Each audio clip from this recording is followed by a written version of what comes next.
Un PAI est un projet d'accueil individualisé. Il concerne tout ce qui touche directement à la santé de l'élève, par exemple une pathologie chronique, asthme, diabète, épilepsie, une allergie, une intolérance alimentaire, une maladie de longue durée. Il s'agit d'un document organisant sa vie quotidienne en établissement et précisant ses besoins thérapeutiques, les aménagements d'horaires et dispense de certaines activités incompatibles le cas échéant. Un PPRE est un programme personnalisé de réussite éducative et est mis en place quand l'équipe enseignante détecte chez l'élève des difficultés risquant de le gêner dans sa scolarité. Il est prévu pour une durée déterminée et peut être interrompu ou prolongé selon les progrès réalisés. Il peut parfois aussi être remplacé par un PAP si les difficultés perdurent.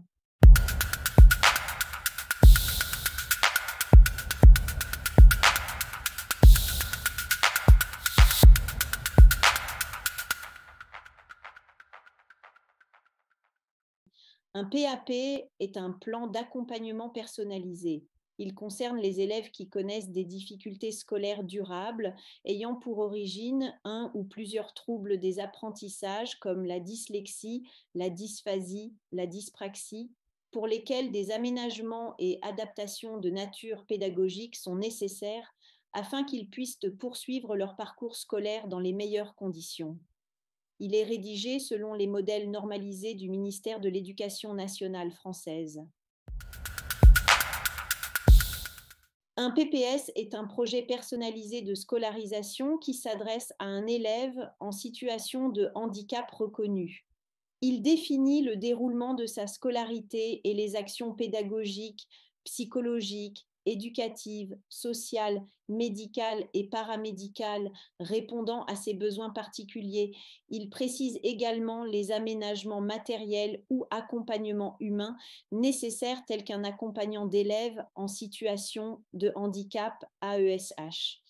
La rédaction du PPS se fait selon un modèle du ministère de l'Éducation nationale française et s'appuie sur un guide d'évaluation des besoins de compensation en matière de scolarisation, GEVASCO, qui permet l'analyse de la situation de l'élève.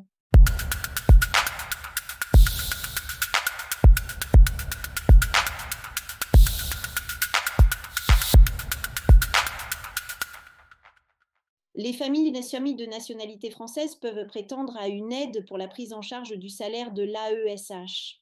Un dispositif sans condition de ressources est géré par l'AEFE, mais pour y être admissible, le besoin d'une aide humaine de l'enfant doit être reconnu par une maison départementale des personnes handicapées MDPH en France. Pour les familles qui ne sont pas françaises, il convient de considérer les aides locales de la commune ou du pays de résidence. Il y a également parfois des aides de l'établissement scolaire par le biais d'une caisse de solidarité ou avec la mise à disposition d'un ordinateur ou d'une tablette à l'élève.